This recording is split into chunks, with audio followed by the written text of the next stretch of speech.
Assalamualaikum warahmatullahi wabarakatuh. Perkenalkan, nama saya Kamila Zafira, NIM 20000292338 dari kelas IKMD. Di sini saya akan membahas mengenai matan keyakinan dan cita-cita hidup Muhammadiyah atau biasanya disingkat dengan MKCHM. Pembahasan pertama saya akan membahas mengenai sejarah penyusunan isi MKCHM Muhammadiyah. Matan keyakinan dan cita-cita hidup Muhammadiyah atau MKCHM diputuskan dalam sidang Tanwir Muhammadiyah pada tahun 1969 di Ponorogo.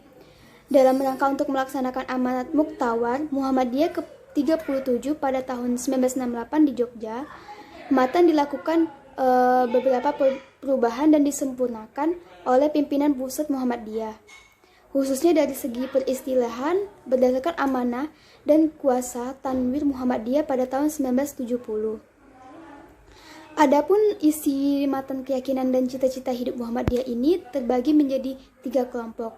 Untuk kelompok pertama mengandung pokok-pokok persoalan yang bersifat ideologis, yang berisi Muhammadiyah adalah gerakan Islam dan dakwah Amar Ma'ruf Nahi Munkar, berakidah Islam dan bersumber pada Al-Quran dan Sunnah Al-Makbulah, bercita-cita dan bekerja untuk terwujudnya masyarakat utama adil makmur yang diridhoi Allah SWT untuk melaksanakan fungsi dan misi manusia sebagai hamba dan khalifah Allah di muka bumi.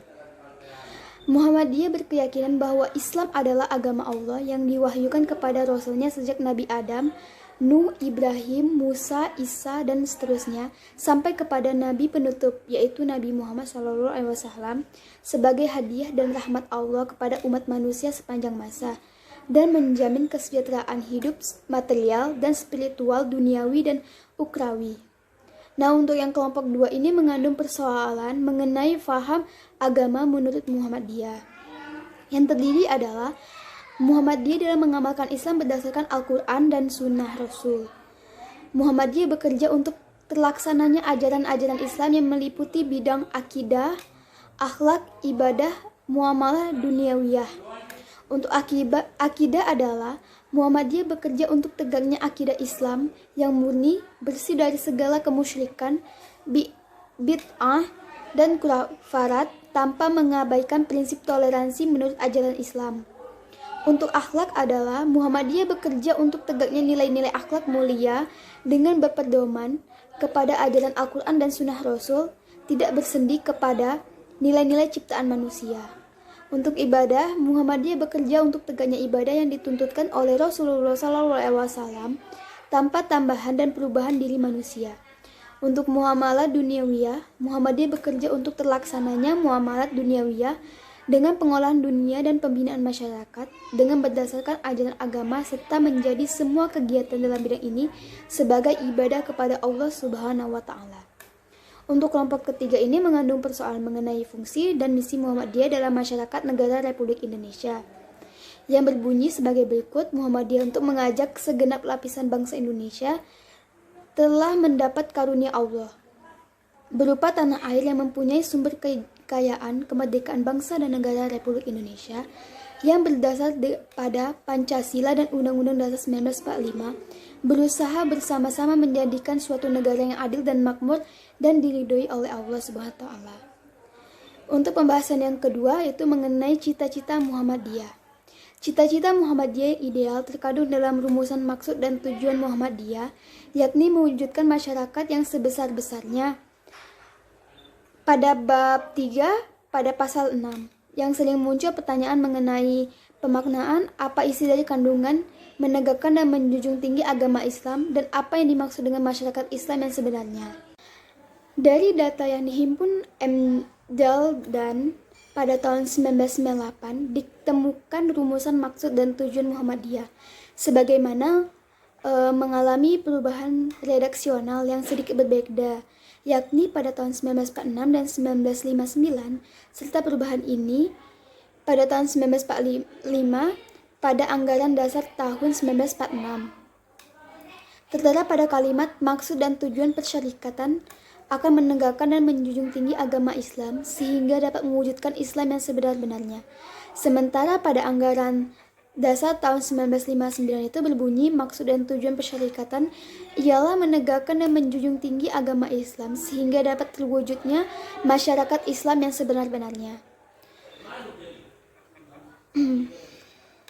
Pembahasan ketiga mengenai Islam dalam keyakinan Muhammadiyah. Islam dan keyakinan Muhammadiyah ini difahami sebagaimana disebutkan dalam masalah 5 himpunan Putusan Tarjih Muhammadiyah atau PTM, dan kemudian dalam Muktamar ke-45 di Jakarta tahun 2000, ditambah dengan kata Al-Maqbullah setelah kata Al-Sunnah sehingga menjadi Al-Sunnah Al-Maqbullah. Untuk pembahasan yang keempat mengenai pemikiran dan gerakan Muhammadiyah dalam bidang akidah, ibadah, akhlak, dan muamalah duniawiyah. Yang pertama ada akidah. Adalah beberapa perkara yang wajib diyakini kebenarannya oleh hatimu, mendatangkan ketentraman, jiwa menjadi keyakinan yang tidak bercampur sedikit pun dengan keraguan. Yang kedua mengenai ibadah. Ibadah ialah bertakarub atau mendekatkan diri kepada Allah dengan jalan mentaati segala perintahnya, menjauhi larangannya, dan mengamalkan segala yang diizinkannya. Ibadah itu ada yang umum dan ada yang khusus. Untuk yang umum ialah segala amalan yang diizinkan Allah. Sedangkan ibadah khusus ini apa yang telah ditetapkan Allah, perincian-perinciannya, tingkah dan caranya yang tertentu. Yang ketiga, akhlak. Akhlak adalah sifat yang tertanam dalam jiwa yang menimbulkan perbuatan-perbuatan dengan gampang dan mudah tanpa memerlukan pemikiran dan pertimbangan. Yang keempat, muamalah duniawiyah adalah hubungan antara manusia dalam suatu usaha mendapatkan alat-alat kebutuhan jasmani dengan cara yang benar sesuai dengan ajaran dan tuntunan agama. Atau muamalah adalah hukum yang mengatur hubungan individu dengan individu lain, atau individu dengan negara Islam, atau negara Islam dengan negara lainnya. Yang kelima, gerakan pemikiran Muhammadiyah dan tajdid. Yang kelima mengenai gerakan pemikiran Muhammadiyah dan tajdid abad kedua. Gerakan pemikiran Muhammadiyah pada abad kedua ini, bahwa Muhammadiyah pada abad kedua berkomitmen kuat untuk melakukan gerakan pencerahan. Gerakan pencerahan merupakan praksis Islam yang berkemajuan untuk membebaskan, memberdayakan, dan memajukan kehidupan. Tujuannya untuk memberikan jawaban terhadap masalah kemanusiaan seperti kemiskinan, kebodohan, ketertinggalan, dan persoalan lainnya yang bercorak struktural dan kultural. Gerakan pencerahan ini bertujuan untuk menjawab kekeringan rohani, krisis moral, kekerasan dan terorisme, konflik, korupsi, kerusakan ekologis, dan bentuk-bentuk kejahatan kemanusiaan. Berkomitmen untuk mengembangkan relasi sosial yang berkeadilan tanpa diskriminasi, memuliakan martabat manusia laki-laki dan perempuan, menjunjung tinggi toleransi dan kemajemukan, dan membangun peranatan sosial yang utama.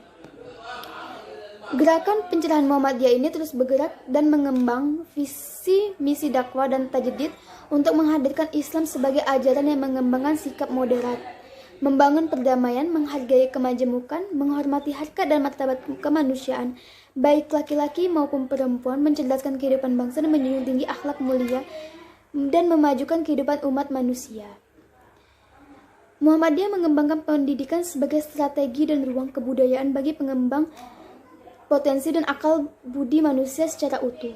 Sementara pembinaan keagamannya semakin dikembangkan pada pengayaan nilai-nilai akidah, ibadah, akhlak, dan muamalat duniawiyah yang membangun kesalehan individu dan sosial yang melahirkan ketatanan sosial baru yang lebih religius dan humanistik. Gerakan pencerahan Muhammadiyah ini memaknai dan mengaktualisasikan jihad sebagai ikhtiar dan mengarahkan segala kemajuan badalul juhdi untuk mewujudkan kehidupan seluruh umat manusia